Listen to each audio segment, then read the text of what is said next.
Physics में जो second chapter चल रहा है इसका नाम क्या है? Oscillatory motion.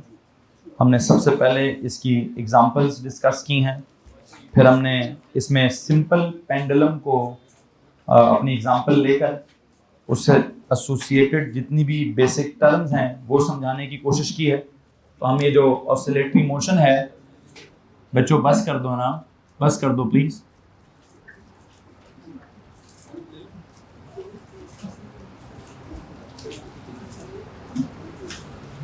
और अगर आप चाहते हैं तो मैं बस कर जाता हूँ। जी आदि साहब, आपका अगर हुक्म है तो मैं बैठ जाता हूँ भाई। हैं? सुने जनाब साहब, सिंपल पेंडुलम की एग्जांपल आपको दी गई है और इस एग्जांपल के साथ एसोसिएटेड आपको कुछ बेसिक टर्म्स पढ़ाई गई हैं।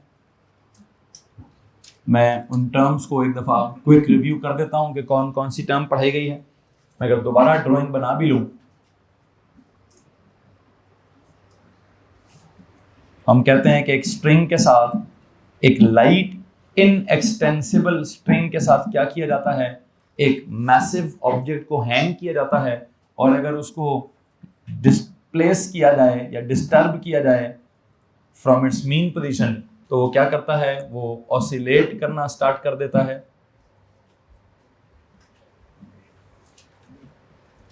ठीक है जी। और जब उसको छोड़ेंगे तो वो ऑसिलेट करना स्टार्ट कर देगा। About which position?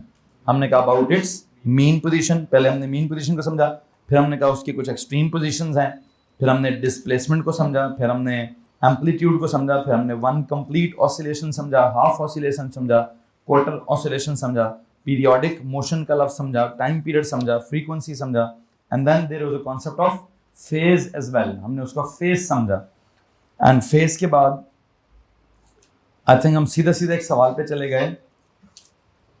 एक काम करें, जरा फेस के पास जाएं।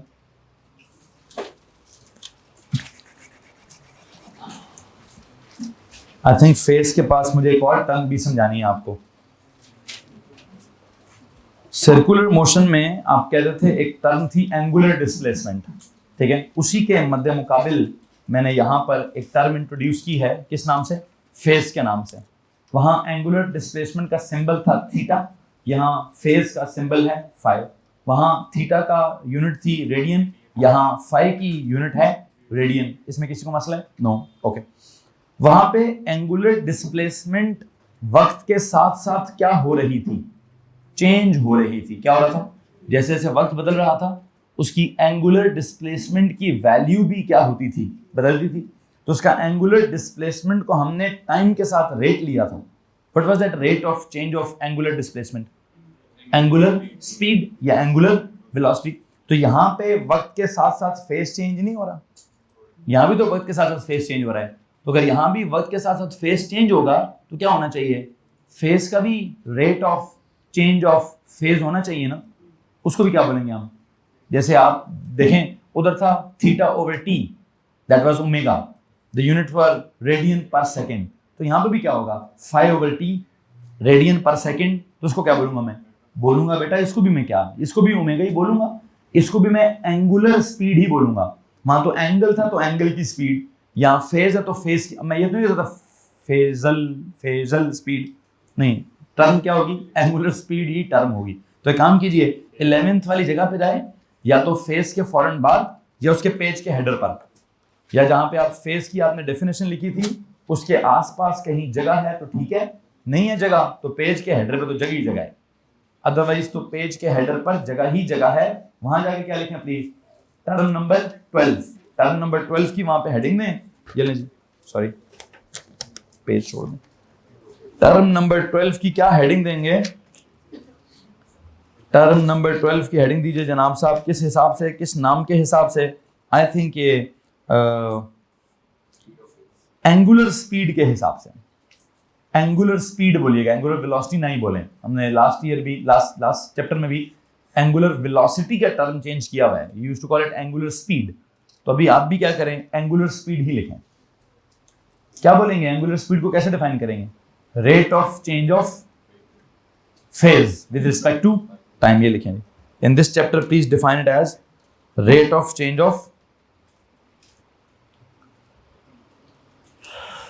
रेट ऑफ चेंज ऑफ क्या, rate of change of phase with respect to, of course with respect to time ना भी लिखें तो हमें पता है it is always with respect to क्या, it is always with respect to time ही होता है।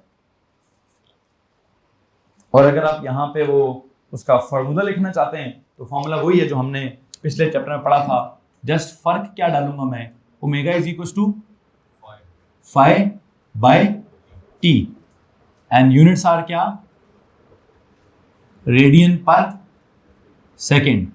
रेडियन पर सेकेंड में रेडियन का तो चलो आर ए डी पूरा लिखते हैं, सेकेंड का जस्ट एस लिखते हैं, you can write it like r a d s minus one. अच्छा वैसे एक बात है, omega is equal to phi over t कर दिया तो फाई की जगह क्या करूं, अगर मैं दिल चाहे कि मैंने यहाँ से फाई को सब्जेक्ट बनाना है तो फाई इज इक्वल टू क्या, ओमेगा इंटू टी, मैं इसको कहीं ना कहीं इस्तेमाल करूंगा, फाई की जगह क्या जी, ओमेगा इंटू टी,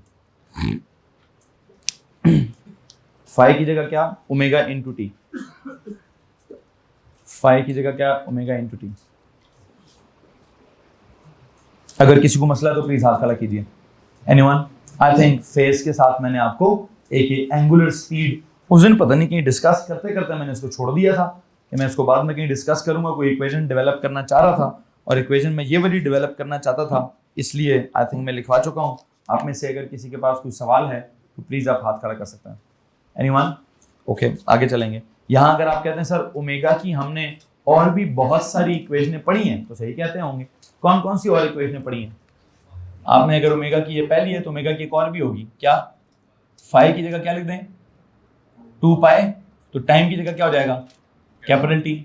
और अगर आप क्या कहते हैं ओमेगा की जगह 2 पाई की जगह 2 पाई लिखें, 1 ओवर टी की जगह क्या लिख दें, एफ लिख दें, तो ये भी हो सकता है कि आप यहाँ से यहाँ भी जा सकते हैं और आप यहाँ से यहाँ भी जा सकते हैं। ये तो वैसे मैंने फाई को सब्जेक्ट बनाने के लिए कर दिए, अदरवाइज ओमेगा की इक्वेशन पहली वाली ये है और दूसरी वाली this is equation number 1, this is equation number 2, this is equation number 3। These are all the equations of omega. बीच में मैंने बस क्या करने की कोशिश की, वो फाई को सब्जेक्ट बनाने की कोशिश की है, वो ओमेगा की नहीं, वो फाई की इक्वेशन है। यहां तक अगर किसी को मसला है तो प्लीज हाथ खड़ा करें जी। This was that term number 12 जो कि फेस के बाद मेंशन की जानी चाहिए थी। अच्छा, अब एक काम करते हैं जनाब साहब, अब यहां से आगे मैं वापस किधर जाता हूं। हमने कल एक सवाल डेवलप किया हुआ था। क्या सवाल डेवलप किया था सर जी? ये ऑसिलेट क्यों करता है ऑब्जेक्ट जब आप उसको क्या करते हैं, जब आप उसको लिटरली डिस्टर्ब करते हैं, तो क्या चीज है जो उसको सेट करती है इनटू ऑसिलेटरी मोशन? तो हमने दो तरीकों से जवाब दिया हुआ है, एक हमने एनर्जी के तरीके से जवाब दिया हुआ है और एक हमने फोर्स के तरीके से जवाब दिया हुआ है। एनर्जी के तरीके से हमने क्या जवाब दिया हुआ है? हमने एनर्जी के तरीके से कोई मैकेनिकल एनर्जी की ट्रांसफॉर्मेशन का जिक्र किया हुआ है कि जब आप उसको डिस्टर्ब करते हैं, जब आप उसको लेटरली डिस्प्लेस करते हैं, तो it's not just the horizontal displacement, there is a vertical displacement that occurs, जिसकी वजह से उसकी हाइट में इजाफा होता है, तो उसकी जीपीई में इजाफा होता है। तो बुनियादी तौर पर आप उसके अंदर एक एनर्जी स्टोर करते हैं, तो जब उसको छोड़ेंगे तो उसके अंदर की जो जीपीई है वो किस में, वो काइनेटिक एनर्जी में, फिर काइनेटिक एनर्जी जो है वो किस में, जीपीई में, फिर जीपीई वापस किस में, काइनेटिक एनर्जी में, फिर काइनेटिक एनर्जी किस में, वो ट्रांसफॉर्मेशन होती रहेगी जब तक क्या नहीं होता, उसकी मैकेनिकल एनर्जी किसी और एनर्जी में डिसिपेट नहीं होती। वो किस एनर्जी में डिसिपेट हो सकती है? देयर इज दिस एटमॉस्फेयर की वजह से या एयर की वजह से, उसकी फ्रिक्शन की वजह से थर्मल एनर्जी के अंदर मैकेनिकल एनर्जी क्या कर सकती है, डिसिपेट कर सकती है। अब वो उसका जो डिसिपेशन है उसके साथ भी एक टर्म रिलेटेड है, that is known as damping. क्या? लेकिन मैं भी इस लफ्ज को पढ़ाऊंगा नहीं, एक काम करें, आपके पास एक लाइन कहीं लिखी होगी, अनलेस और until mechanical energy dissipates into क्या, into any other form of energy. Please उस लाइन को अंडरलाइन करें जी। वो जो आपने आइडिया ऑफ एनर्जी से जवाब दिया हुआ है वहां प्लीज चेक करें क्या लिखा हुआ है। वहां कहीं ना कहीं आखिरी लाइन हमने क्या लिखी होगी, हमने लिखा the object continues to the interconversion of mechanical energy into GPE causes the object to oscillate about the mean position. ठीक है, यहां नहीं लिखा,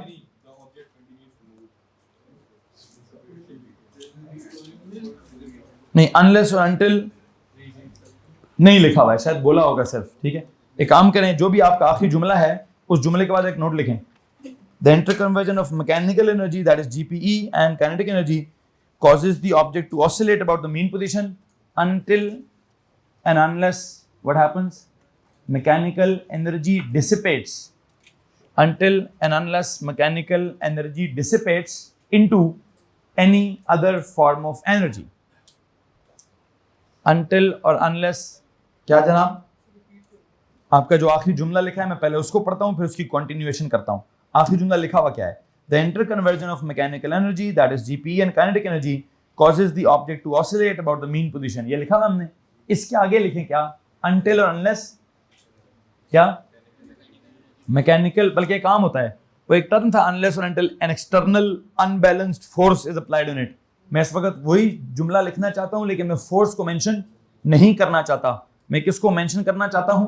एनर्जी की स्टेटमेंट्स दे रहा हूं तो एनर्जी की टर्मिनोलॉजी रिप्रेजेंट करना चाहता हूं। एनर्जी की टर्मिनोलॉजी क्या है? अनलेस और until mechanical energy dissipates into any other form of energy. ये लिखिए जी, until unless mechanical energy dissipates into क्या? Any other form of energy.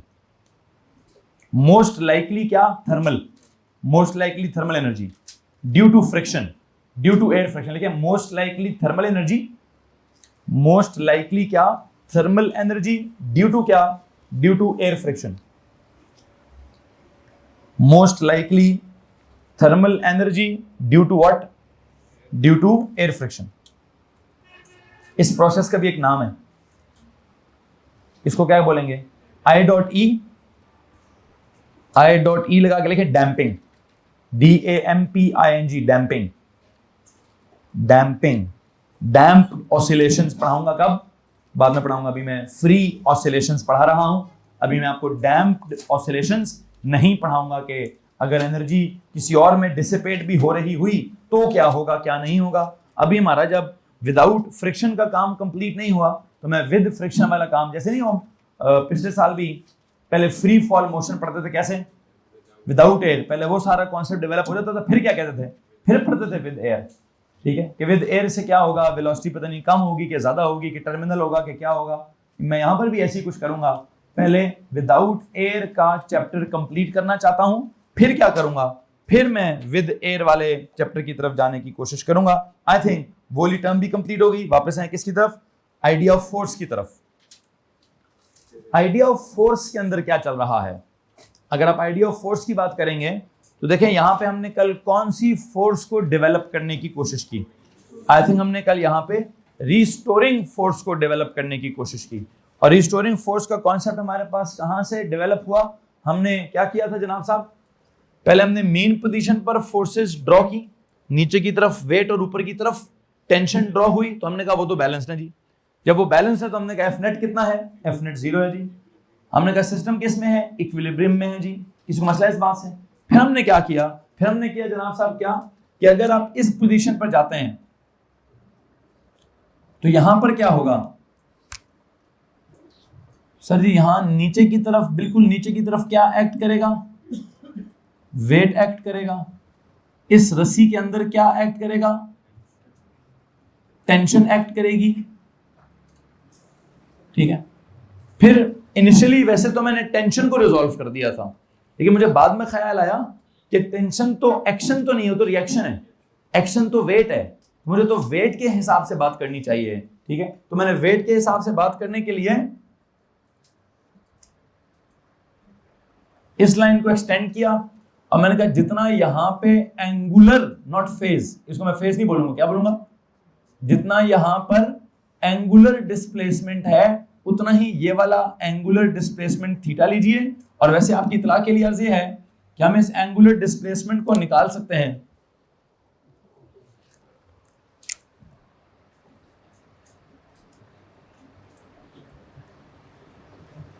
अगर मैं कहूं कि ये क्या चीज है, ये क्या है सर? नहीं 90 डिग्री तो है, लेकिन ये फासला क्या है? इस फासले को हमने क्या बोला था? इसको हमने हॉरिजॉन्टल डिस्प्लेसमेंट बोला था। इसको हमने क्या बोला था जी? अगर मैं इसको हॉरिजॉन्टल डिस्प्लेसमेंट x बोलता हूं और इस पॉइंट से लेकर इस पॉइंट तक की जो लंबाई है उसको मैं रस्सी की लेंथ बोलता हूं, तो आई थिंक यू नो कि मैं इस थीटा की जगह क्या लिख दूंगा, मैं इस थीटा की जगह sine of theta, some people have, people is perpendicular over have is hypotenuse, x over l, तो कहीं ना कहीं मैं इस थीटा को x over l से रिप्लेस कर सकता हूं। ये मैं देखूंगा कि मैंने कहां रिप्लेस करना है कहां नहीं। बहरहाल अभी मैं क्या करना चाहता हूं, अभी तो मैं इसको वेट को रिजॉल्व करके बताना चाहता था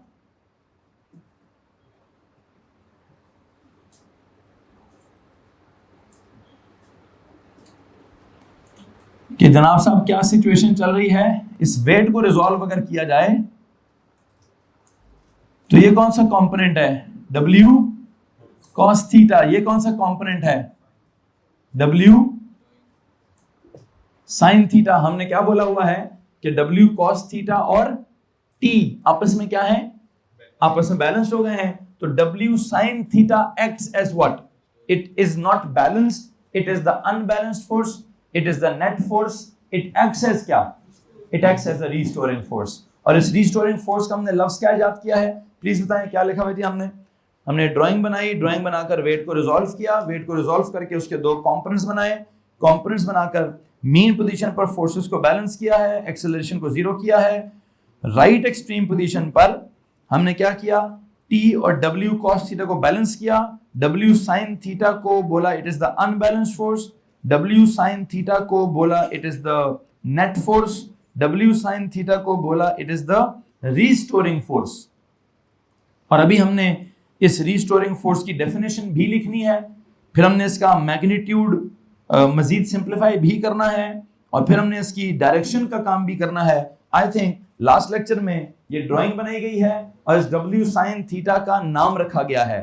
क्या नाम रखा है हमने कहा there is a restoring force that is W sin theta that causes the object to oscillate about the mean position. तो वो आइडिया ऑफ फोर्स तो हमने कल कंप्लीट कर लिया था, लेकिन जब हमने आइडिया ऑफ फोर्स कंप्लीट किया तो क्या टर्म डेवलप हुई है, रीस्टोरिंग फोर्स की टर्म डेवलप हुई है।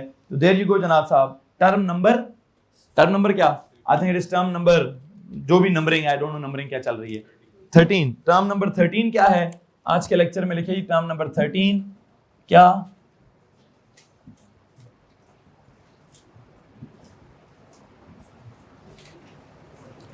Restoring force. Term number 13 is क्या जनाब साहब, इट इज ठीक है। टर्म नंबर किसकी है ये, अरीशा, सिर्फ आपकी कीज वहां पर है, ठीक है। क्या लिखा है जी, रिस्टोरिंग फोर्स। देखें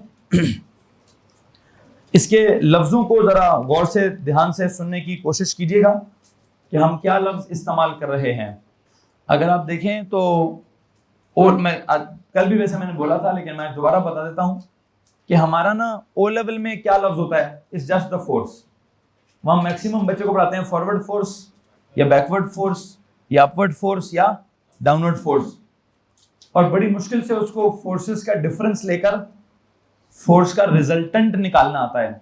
ओ लेवल में बड़ी मुश्किल से लफ्ज इस्तेमाल करते हैं हम रिजल्टेंट फोर्स या नेट फोर्स, लेकिन जब हम एएस में आते हैं तो बड़ा ऑब्वियस हो जाता है हमारे लिए कौन सा टर्म, रिजल्टेंट फोर्स वाला या नेट फोर्स वाला या अनबैलेंस्ड फोर्स वाला, जिसके लिए हमारा पूरे का पूरा वेक्टर्स का एक चैप्टर होता था कि वेक्टर्स को प्लस करो, वेक्टर्स को माइनस करो, दो वेक्टर्स हैं तो हेड टू टेल से प्लस माइनस करो, दो से ज्यादा वेक्टर्स हैं तो पहले रिजॉल्व करो, रिजॉल्व करके आर एक्स निकालो, फिर आर वाई निकालो, फिर आर का स्क्वायर प्लस आर वाई का स्क्वायर करके होल अंडर रूट करके आर निकालो, फिर आर का एंगल निकालने के लिए tan of theta is equal to वो पता नहीं r y over r x करो। याद आ रहा है कि नहीं आ रहा है? तो हमने पूरे टॉपिक ही डेवलप कर दिया कि फोर्सेस का रिजल्टेंट कैसे निकालना है।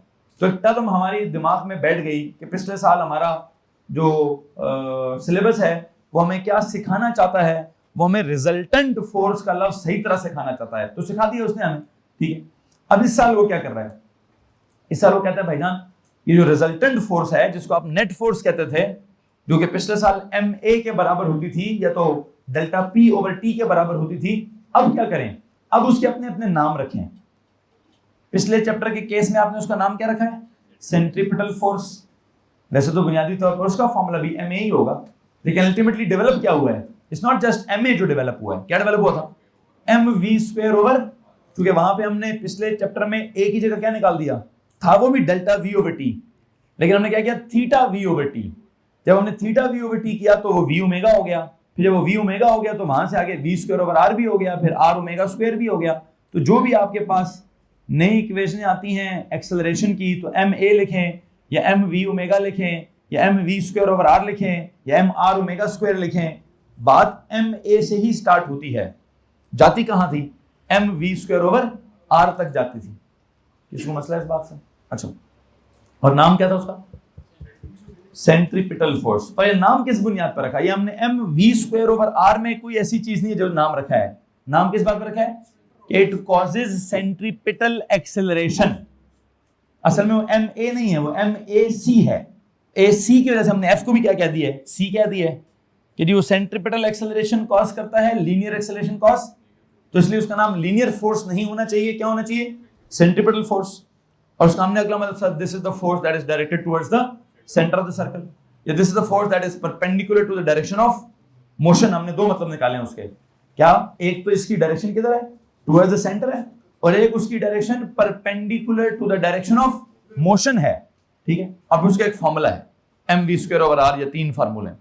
इसी तरह यहां पे भी है फोर्स ही, मैं पढ़ा रहा वो पुश और पुल ही पढ़ा रहा हूं, ठीक है, मैं रिजल्टेंट फोर्स ही पढ़ा रहा हूं, मैं नेट फोर्स ही पढ़ा रहा हूं, लेकिन अब इसका एक स्पेशल नाम है। इसका स्पेशल नाम क्या है, रिस्टोर करना है। इसने क्या रिस्टोर करना है, इक्विलिब्रियम रिस्टोर करने की कोशिश करनी है। उस कोशिश में ऑब्जेक्ट को कहां से कहां लेके आना है, ऑब्जेक्ट को एक्सट्रीम पोजीशन से मीन पोजीशन पर लेकर आना है। अगर वो ऑब्जेक्ट राइट एक्सट्रीम पोजीशन पर है तो इस फोर्स ने उसको इधर की तरफ मीन तक लाना है। और अगर क्या सिचुएशन चल रही है,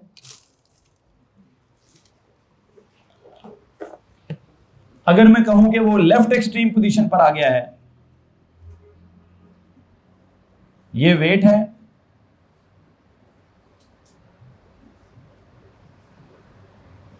ये टेंशनरी लाइन है, रिजॉल्व करें तो ये इस तरह से इसके कंपोनेंट्स आते हैं। यहां पे अगर आप एंगल थीटा कहते हैं तो ये वाला एंगल भी थीटा है। ये आपके पास कौन है जी,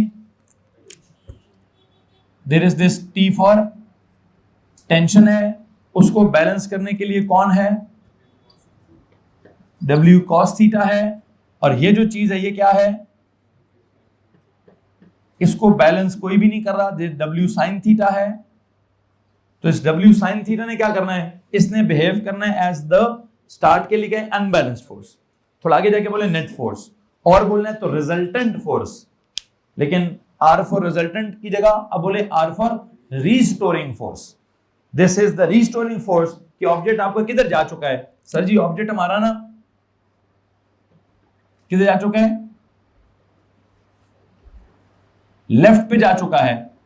अगर ऑब्जेक्ट की डिस्प्लेसमेंट लेफ्ट पर हो चुकी है, अभी भी ये वाली लेंथ ही है, ये राइट एंगल ट्राइंगल ही है, इस थीटा को अगर आप यहां से भी निकालना चाहते हैं क्या बनेगा, ये some people have perpendicular over, तो साइन थीटा तो एक्स ओवर एल ही है, चाहे उधर से करें चाहे इधर से करें। एक बात याद रखने वाली है, एक्स उधर है, डब्ल्यू साइन थीटा इधर है, एक्स इधर है, डब्ल्यू साइन थीटा इधर है, इसलिए इसको कहते हैं रीस्टोर करेगा। ये आप डिस्प्लेस करेंगे to the right, restoring force होगी टू द लेफ्ट। आपने अगर डिस्प्लेस किया टू द लेफ्ट तो रीस्टोरिंग फोर्स होगी टू द राइट। इसलिए इसको रीस्टोरिंग कहते हैं कि इसकी डायरेक्शन क्या होती है, डिस्प्लेसमेंट के ऑपोजिट। या इसकी डायरेक्शन हमेशा किधर होती है, टुवर्ड्स द मीन पोजीशन। इसमें किसी को मसला है, ठीक है जी, आएगी ना, वापस सेंटर तक लेकर आएगी।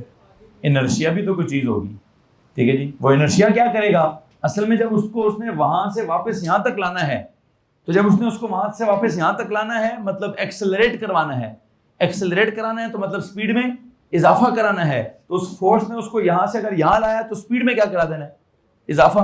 तो स्पीड के चक्कर में क्या होगा, वो उसका इनर्शिया उसको आगे ले जाएगा। फिर जब उसको आगे लेके जाएगा तो फिर एक दोबारा रिस्टोरिंग फोर्स आएगी, वो किधर आएगी, वो उसको इधर की तरफ होगी, जा रहा वो उधर होगा, रिस्टोरिंग फोर्स इधर होगी, तो क्या होगा, उसकी स्पीड को मजीद कम किया, डिसेलरेट करवाया जाएगा। फिर जब वो वहां पहुंच जाएगा तो फिर जब वो यहां आने लगेगा तो फिर आने भी इधर लगा है, रिस्टोरिंग इधर फोर्स, तो उसने फिर एक्सेलरेट कराना है। तो यहां से यहां तक एक्सेलरेशन है, फिर यहां से यहां तक डिसेलरेशन है, फिर यहां से यहां तक एक्सेलरेशन है, फिर यहां से यहां तक डिसेलरेशन है, फिर तो acceleration deceleration acceleration.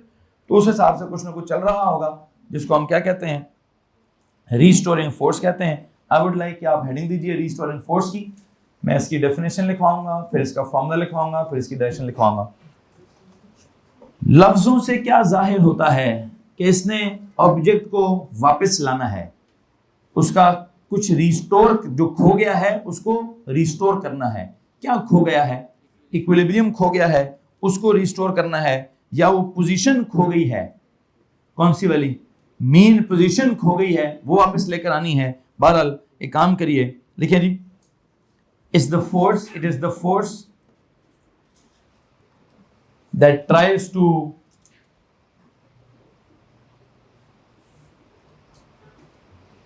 it is the force that tries to restore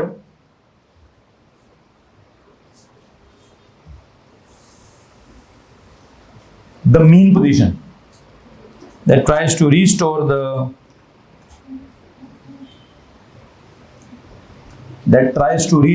mean position, bracket में लिख सकते हैं आप equilibrium position, that tries to restore the equilibrium position.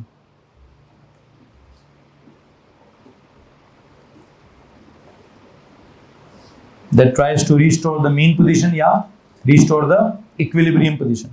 या फिर यूँ लिख दें कि रिस्टोरिंग को डिफाइन करने के लिए रिस्टोर एक सेम वर्ड है, थोड़ा वर्ड चेंज करने की कोशिश करते हैं। The force that tries to, restore ना लिखें, that tries to return the vibrating object back to its mean position, ये लिखें। और लगाएं एक और जो लिखें, it is the force that tries to return the vibrating object, that tries to return the vibrating object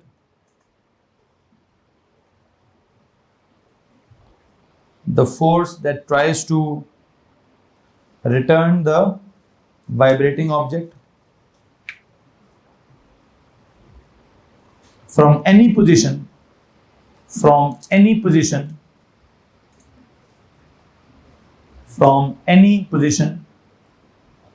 back to the from any position back to the mean position, that tries to return the vibrating object from any position back to the mean position। किसी को मसला इस बात से, right पर है तो left पे लगेगी, लेफ्ट पर है तो, अच्छा एक काम करते हैं, इस रिस्टोरिंग फोर्स का ना एक तरफ लिखें मैग्नीट्यूड और एक तरफ लिखें डायरेक्शन। टॉपिक है रिस्टोरिंग फोर्स, एक हेडिंग दें जी, मैग्नीट्यूड ऑफ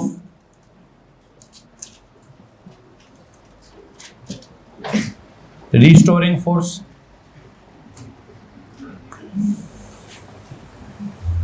दूसरी तरफ लिखें direction of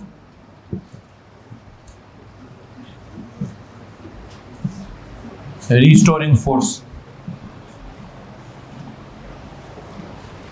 direction of restoring force.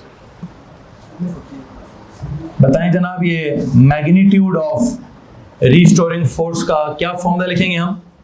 आप देख सकते हैं, अच्छा इसके लिए सिंबल क्या दूं एफ के लिए? I think I use a symbol F R, ठीक है, क्योंकि नॉर्मल एफ के लिए एफ होता है, अगर resultant net force F net होता है, सेंट्रीपिटल फोर्स के लिए एफ सी होता है, रिस्टोरिंग फोर्स के लिए मैं एफ आर लिख रहा हूं। What is this FR? It is W sin theta. It is W sin theta. और अगर आप इसको यहाँ से थोड़ा आगे लेके जाना चाहते हैं तो W क्या? mg sin theta। और अगर आप mg sin theta से भी आगे लेना चाहते हैं तो this is m into g into क्या? sin theta की जगह क्या लिखूं? x over L।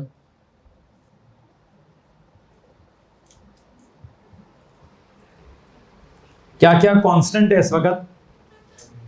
I think object of mass constant है सर, जमीन के ऊपर की gravity, gravitational field strength constant है sir, length of the string constant है सर। क्या चीज वक्त के साथ साथ तब्दील हो रही है? Into x.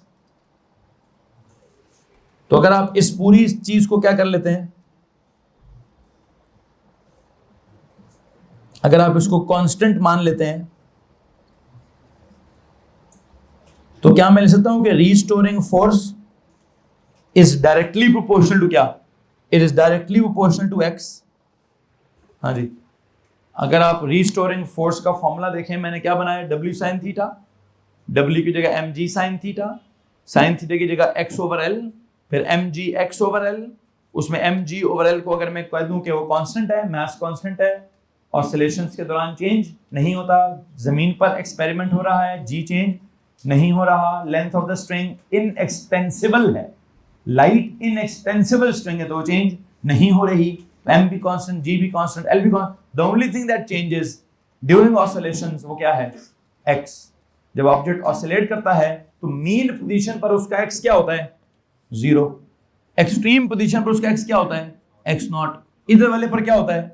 तो डिस्प्लेसमेंट वेरी करती है between what to what? -x to -x not to +x not. तो वो वेरी कर रही है। तो आपकी इत्तला के लिए अर्ज है कि रीस्टोरिंग फोर्स भी क्या करेगी? वो भी वेरी करेगी विद रिस्पेक्ट टू क्या? With respect to displacement. अगर आप इस पॉइंट पर हैं जहां पर डिस्प्लेसमेंट मैक्सिमम है तो रीस्टोरिंग फोर्स इस पॉइंट पर क्या होगी? मैक्सिमम होगी। जब आप इधर आ जाएंगे, यहां क्या चल रहा है सर? ये मीन पोजीशन है, यहां डिस्प्लेसमेंट 0 है, तो according to this formula restoring force भी कितनी है? 0 है। तो इस लम्हे पर उसके अंदर कोई रीस्टोरिंग फोर्स, उसके अंदर कोई नेट फोर्स नहीं, उसके अंदर कोई अनबैलेंस फोर्स। तो इस लम्हे पर वो कौन सी पोजीशन में है? Mean position is the equilibrium position. यहां पर कोई रीस्टोरिंग फोर्स नहीं होती। तो फिर जो सवाल है उस वजह का सर फिर आगे क्यों जाता है? तो आगे तो इनर्शिया की वजह से जाता है।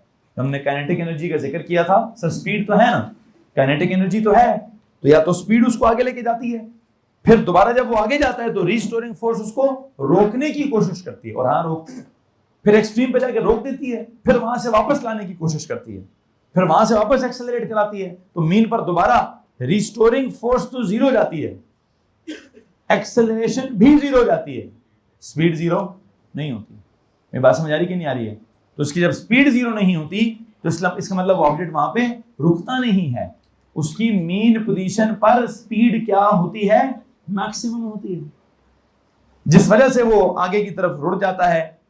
तो उसका मतलब पता है क्या है कि सर जी इस सिचुएशन में तो सब कुछ ही चेंज हो रहा है। क्या हो रहा है? जैसे जैसे वक्त चेंज होगा वैसे वैसे फेस चेंज होगा, जैसे जैसे फेस चेंज होगा डिस्प्लेसमेंट चेंज होगी, जैसे जैसे डिस्प्लेसमेंट चेंज होगी वेलोसिटी भी मुख्तलिफ पॉइंट्स पर मुख्तलिफ होगी, एक्सेलरेशन भी मुख्तलिफ पॉइंट्स पर मुख्तलिफ होगी, फोर्स भी मुख्तलिफ पॉइंट्स पर मुख्तलिफ होगी, काइनेटिक एनर्जी भी हर पॉइंट पर डिफरेंट होगी, पोटेंशियल एनर्जी भी हर पॉइंट पर। एक चीज है जो पूरे सिस्टम में कांस्टेंट होगी, टोटल एनर्जी। वो नहीं, वो तो law of conservation of energy है सर जी, वो एक से दूसरे में वो ना क्रिएट हो सकती है ना डिस्ट्रॉय हो सकती है, वो एक से दूसरे में ट्रांसफॉर्म हो रही होगी। बाकी हर मैकेनिकल टर्म जो आपने पिछले साल की पढ़ी है, वो हर मैकेनिकल टर्म क्या होगी? चेंज हो रही होगी। ठीक है। सो पिछले साल हमने कहा, हम वो जो पढ़ते थे वहां क्या कांस्टेंट होता था? हमने जो इक्वेशंस ऑफ मोशंस पढ़ी थी, v = u + at या d = ut + ½ at² या 2ad = v² - u²। अगर आपको इक्वेशन याद है तो उनमें क्या चल रहा है सर? उनमें ना हमने कहा था यूनिफॉर्म एक्सेलरेशन है, मतलब नेट फोर्स की मैग्नीट्यूड कांस्टेंट है, तो एक्सेलरेशन की मैग्नीट्यूड कांस्टेंट थी। ठीक है। तो हमारे पास इक्वेशनों में हम फाइनल या इनिशियल वेलोसिटीज या डिस्टेंस से डिस्प्लेसमेंट निकाल लेते थे। एक सिचुएशन थी जिसमें नेट फोर्स चेंज हो रही थी, कौन सी वाली? वो free fall motion in air. उसमें नेट फोर्स क्या होता था सर जी? वो फ्रिक्शन ज्यादा होती थी तो नेट फोर्स कम होती थी, तो पता नहीं हम परेशान होते थे तो हमसे लिखा नहीं जाता था। ठीक है जी। तो वहां एक छोटा सा मसला था जिसने हमें परेशान किया। बस साउथ होगी, अगर इधर आ गया तो टुवर्ड्स द जो भी ईस्ट वेस्ट नॉर्थ साउथ है उस हिसाब से होगा, लेकिन हम कहते हैं सर जी जनरल है, towards the mean, towards the centre कह के जान छुड़ाएं। ठीक है। और इधर क्या हो रहा है, इधर मैं अब क्या कह रहा हूं कि जनाब पिछले चैप्टर में तो ये था कि क्या हो रहा था, एक्सेलरेशन का मैग्नीट्यूड को, अब नहीं, अब मैग्नीट्यूड भी कांस्टेंट नहीं है, अब एक्सेलरेशन का मैग्नीट्यूड भी कम ज्यादा होगा, रिस्टोरिंग फोर्स का मैग्नीट्यूड, तो अब यहां सब कुछ ही चेंज हो रहा होगा। तो अब यहां क्या इक्वेशनें होंगी, यहां की इक्वेशनों में थोड़ा सा फर्क जरूर आएगा। देखते हैं कि हमने अभी तक क्या इक्वेशन डेवलप की है। रिस्टोरिंग फोर्स की इक्वेशन जो है वो मैंने क्या डेवलप की है, mgl इंटू एक्स, mgx/l, या फिर ये बोल दिया है कि रिस्टोरिंग फोर्स का जो मैग्नीट्यूड है it is directly proportional to the magnitude of displacement. किसको मसला इस बात से, एक काम करेंगे, इस पहले कॉलम में आखिरी बात लिखिए जाकर, लिखें जी, the magnitude of restoring force, the magnitude of restoring force is क्या जनाब, is directly proportional to the magnitude of displacement.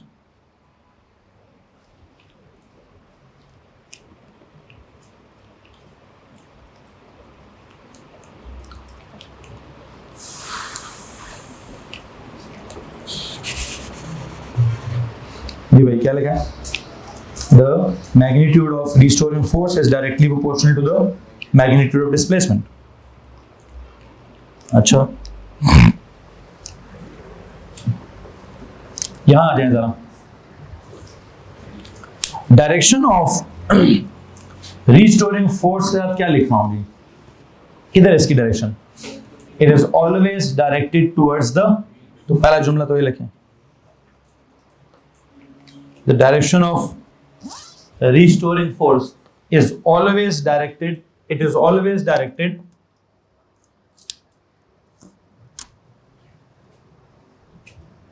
पहला जुमला तो मैं लिखूंगा, it is always directed towards क्या,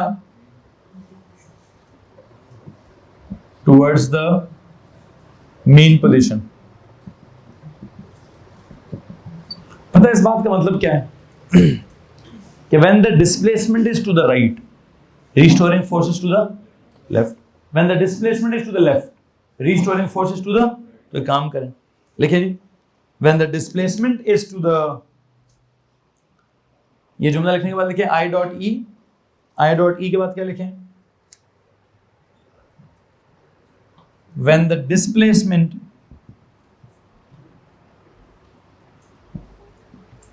is to the right,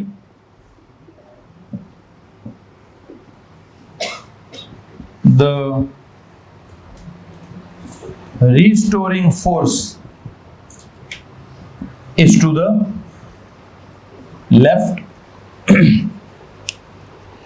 मतलब मैं कहना चाहता हूं कि अगर x टू द राइट है तो restoring force to the left है। Similarly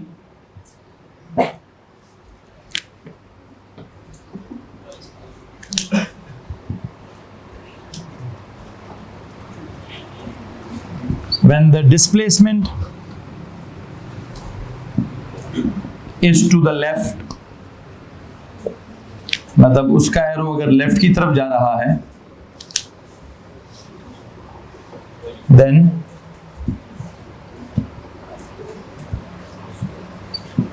the restoring force is to the right, उसका एरो किधर जा रहा होगा, टू द राइट जा रहा होगा।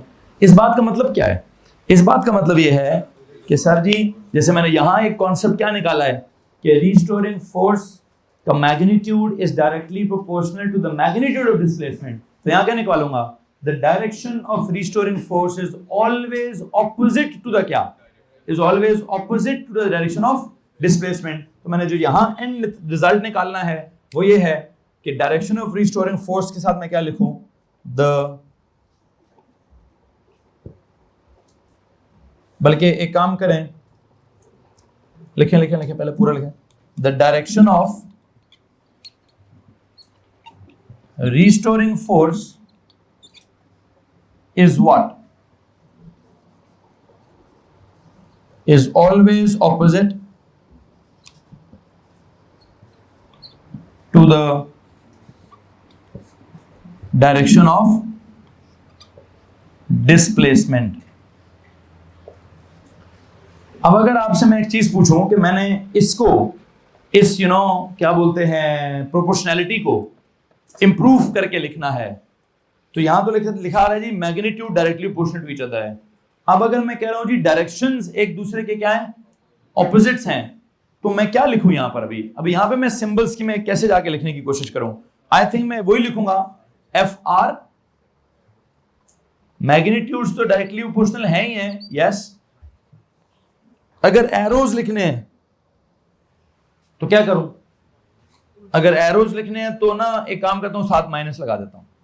अगर मैंने क्या करना है, मैं लिख रहा हूं जनाब साहब, मैंने लिखा है कि रीस्टोरिंग फोर्स का मैग्नीट्यूड इज डायरेक्टली प्रोपोर्शनल, वो तो आपने पहले से बात बता दी है। अब अगर मैं वेक्टर्स के हिसाब से लिखना चाहता हूं, लेकिन अगर मैं रीस्टोरिंग फोर्स के ऊपर एरो लगा दूं और इसके ऊपर भी एरो लगा दूं, मतलब दोनों वेक्टर्स हैं, तो जब वेक्टर्स को लिखेंगे तो साथ क्या करना पड़ेगा, एक माइनस भी लिखना पड़ेगा। ये माइनस क्या समझाएगा? ये माइनस उनकी डायरेक्शंस का क्या होना, डायरेक्शंस का ऑपोजिट होना समझाएगा कि जनाब साहब it's not just the magnitude की प्रोपोर्शनैलिटी, आप उस मैग्नीट्यूड की स्केलर प्रोपोर्शनैलिटी को डायरेक्शन को इन्वॉल्व करके वेक्टर्स वाली प्रोपोर्शनैलिटी के हिसाब से लिखें तो क्या लिखेंगे आप? मैं प्रोपोर्शनैलिटी तो वैसे ही लिखूंगा, लेकिन अब मैंने क्या कर दिया है, साथ में एक माइनस का निशान भी डाल दिया है।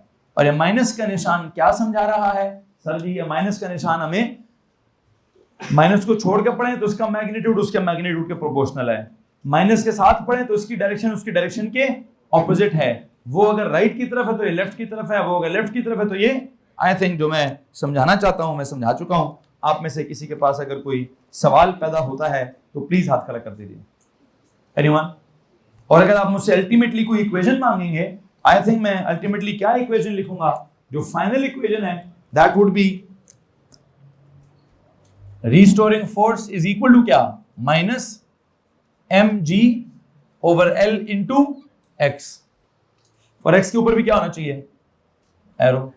और अगर आप कहते हैं सर एरोज बना के नहीं लिखना, तो फिर कैसे लिखें? फिर बोल्ड करके लिख लें। बोल्ड करके क्या लिखूं? अब ये जनरल है, ये जनरल इक्वेशन है, दोनों बातों को मिलाकर इक्वेशन और मैग्नीट्यूड और डायरेक्शन दोनों को मिलाकर ये इक्वेशन बनती है। एक काम करता हूं, f को बोल्ड करता हूं,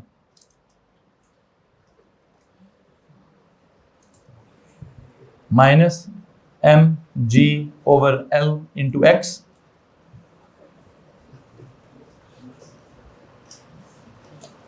एक्स को भी क्या करें, एक्स को भी बोल्ड करें, एक्स को भी बोल्ड करें। किसको मसला है? एनीवन? नो। अब अगर मैं आपसे एक और बात पूछूं कि मैंने फोर्स की जगह क्या लिखना है, एम ए, तो किसी को मसला है? तो मैं इधर एम ए लिखूंगा तो ए कौन सा वाला लिखूं? जैसे एफ सी में एम ए सी होता था, ए कौन सा वाला, सेंट्रीपिटल ए। तो यहां पर अगर ए होगा तो कौन सा ए होगा? आई थिंक वो रिस्टोरिंग एक्सेलरेशन होगा। क्या होगा जी? एम इंटू ए को भी मैं बोल्ड करके लिखूंगा,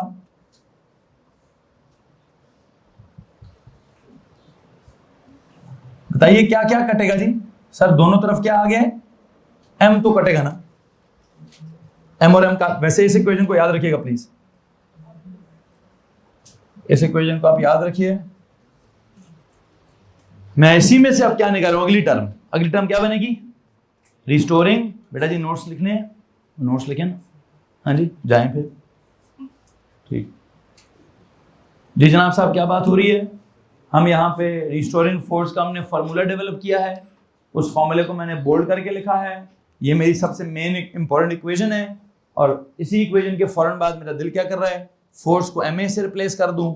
एफ आर है तो एम ए आर लिख दूं, ताकि फोर्स से अगर एक्सेलरेशन निकलती है तो कौन सी निकले, रिस्टोरिंग एक्सेलरेशन निकले। और रिस्टोरिंग एक्सेलरेशन का क्या फॉर्मूला है भाई, माइनस जी ओवर एल इंटू क्या, इंटू एक्स। माइनस जी ओवर एल इंटू क्या जी, इंटू एक्स। और अगर आप यहां पे G और L को क्या क्या क्या तस्वुर करते हैं, कांस्टेंट तस्वुर करते हैं, तो you know what, if what, if that G over L is constant,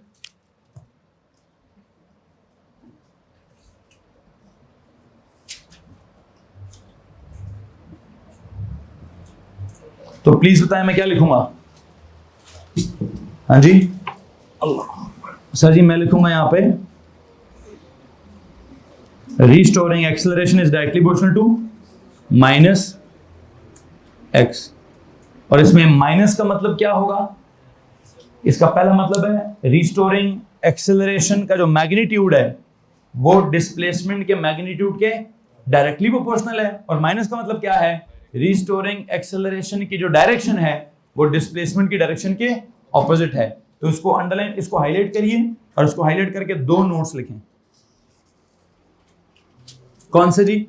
एक उस तरफ मैग्नीट्यूड का लिख दीजिएगा और एक इस तरफ क्या बोलते हैं डायरेक्शन की बात लिख दीजिएगा। इसके साथ मैग्नीट्यूड का नोट क्या लिखेंगे? क्या लिखें जी?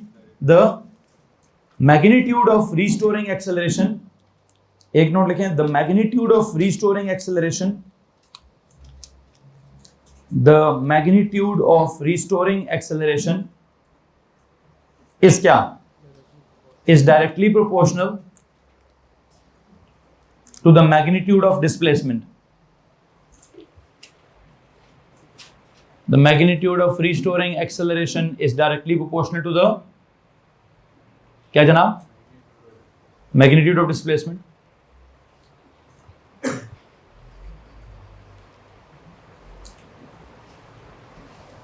और दूसरी तरफ लिखिए the direction of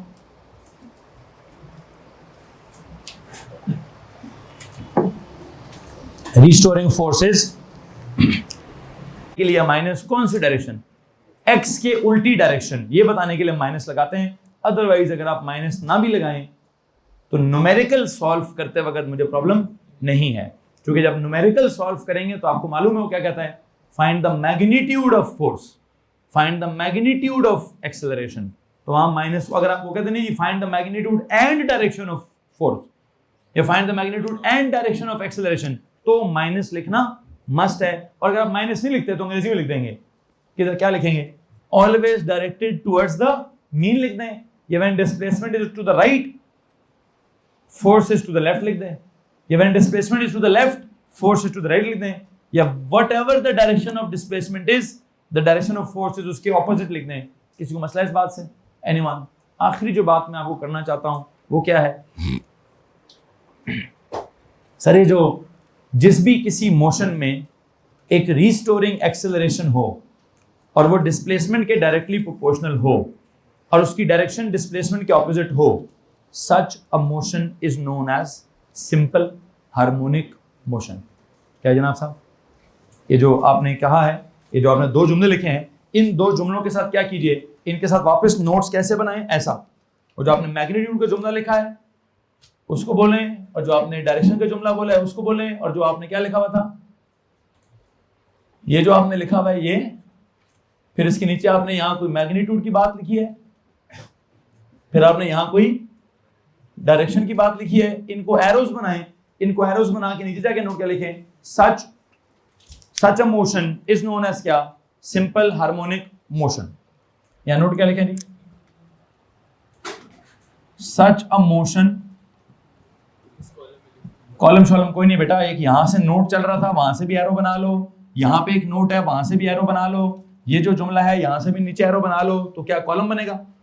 सबके दरमियान में एक जुमला आ जाएगा, such a motion is known as what? Simple harmonic motion.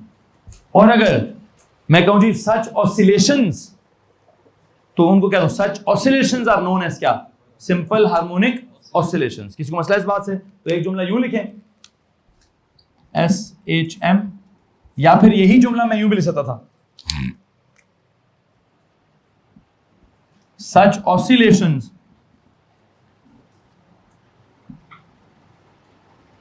Are known as simple harmonic oscillations. Such oscillations are known as simple harmonic oscillations. Sir मुझे अटेंडेंस रजिस्टर ला दें तू का। Such oscillations are known as simple harmonic oscillations. यहां तक किसी को परेशानी है भाई? Anyone? I think यहां से क्या डेवलप होता है सर जी? यहां से न्यू टर्म डेवलप होती है, कौन सी वाली? सिंपल हार्मोनिक मोशन या सिंपल हार्मोनिक ऑसिलेशन। एक काम कीजिए जी, टर्म नंबर, हाँ जी, जो भी नंबर है नंबर बना के लिखें, टर्म नंबर जो भी है नंबर बनाएं और सिंपल हार्मोनिक मोशन लिखें।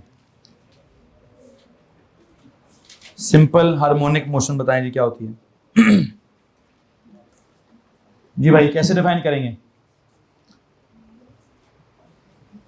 डिफाइन करें सिंपल हार्मोनिक मोशन को। मैं डेफिनेशन में ये मेंशन करूंगा कि उसमें एक्सेलरेशन होनी चाहिए जो कि डायरेक्टली प्रोपोर्शनल टू द क्या डिस्प्लेसमेंट होनी चाहिए, और उसकी direction should be opposite to the direction of displacement होनी चाहिए, और उसको पीरियोडिक होना चाहिए। मुझे लगता है 3 नंबरों की डेफिनेशन आती है। अब मैं पहले क्या डेफिनेशन लिखूंगा, सुने जरा। पहले मैं SHM की डेफिनेशन लिखवाता हूं, फिर मैं SHO की डेफिनेशन लिखवाता हूं। दोनों में बस एक लफ्ज चेंज करूंगा। वो क्या लफ्ज चेंज करूंगा सुन लीजिएगा। पहले लिखें डिफाइन SHM या सिंपल हार्मोनिक मोशंस। लिखें it is a periodic motion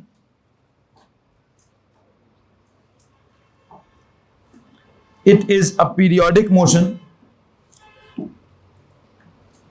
of an object about a mean position. It is a periodic motion of an object about a mean position.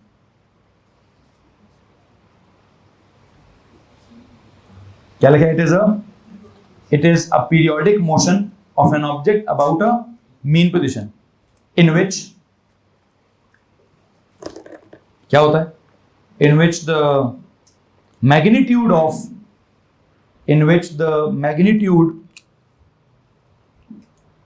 क्या acceleration is directly proportional to the magnitude of displacement,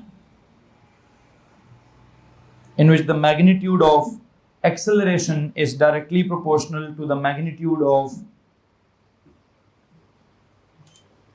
displacement। Sir जो ऊपर retake वालों के test check हुए वो भी चाहिए, physics और केमिस्ट्री दोनों। डायरेक्टली प्रोपोर्शनल टू क्या लिखा जी? In which the magnitude of acceleration is directly proportional to the magnitude of displacement, but the direction of acceleration is opposite to the direction of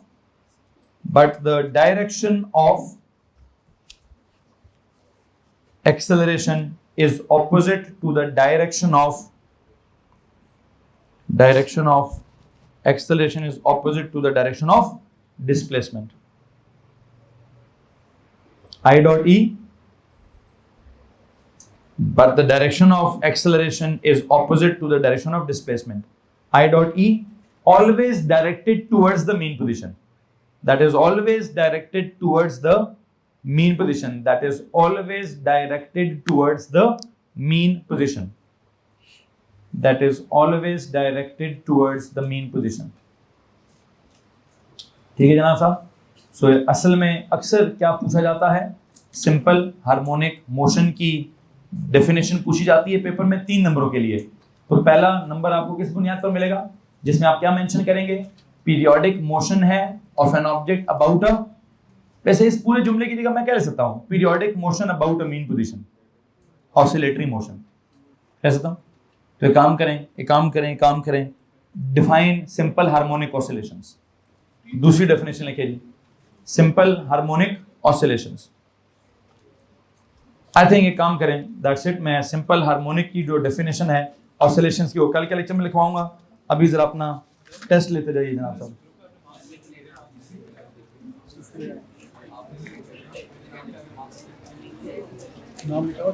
Manur Azhar बेटा